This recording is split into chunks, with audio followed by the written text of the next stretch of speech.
MALITA Investments, kumpanija mwaqfa mill-Gvern bl-iskop li tixtri tiżviluppa, tamministra u tħaddem proprjetajiet ta' importanza nazzjonali, ħarġet 20 miljun sem ordinarju għal pubbliku.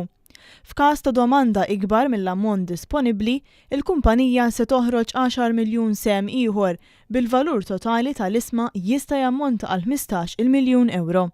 Dan l-istazzjon tkellem mal-espert finanzjarju G P Bonello li jispjega kif, kontrarju għal każ ta' kumpaniji oħra, MALITA Investments għandha dħul garantit u jispjega li wieħed jista' jażel li jinvesti f'dawn l-isma għax hemm dħul garantit. Proprjetà ta' People Belt, ġifieri l-iżvilupp li tisir fuq il-Parlament ġdid u l-Open Air Theatre. Mbagħad għandha ċens ta' 65 sena li jiġi mill-Valletta, dak li kien qabel il-visit, sewwa l-Valletta Cruise Port, u mill-MIA. Allura it-dħul tal-kumpanija huwa garantit. Din il-kumpanija ħadet self tajjeb mill-Bank Ewropew tal-Investiment b'rati attrajenti ħafna għal ammont ta' snin u xi ħaġa bħal din hija l-ewwel waħda tat-tip tagħha għall-Gvern Malti. Dawn ġejjin mill-EIB, l-European Investment Bank, il-Bank Ewropew tal-Investiment.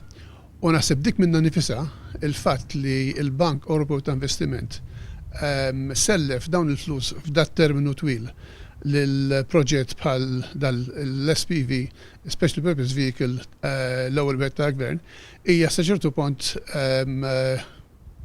xi ħaġa li veru tajt li organizzazzjoni serja li kieku il-Bank tal-Investiment Ewropew ma kienx sajjeb jagħmel dat tip ta' self. L-stockbroker G P Bonello jkompli jispjega fuq il-punt prinċipali ta' dan l-investiment. Il-punt prinċipali huwa illi meta għandek renta minn kumpanija li r-renti tagħha ġejjin mill-proprjetà, hija ovvja li every so often il-dħul tagħha jista' jiżdied imma bl-inflazzjoni.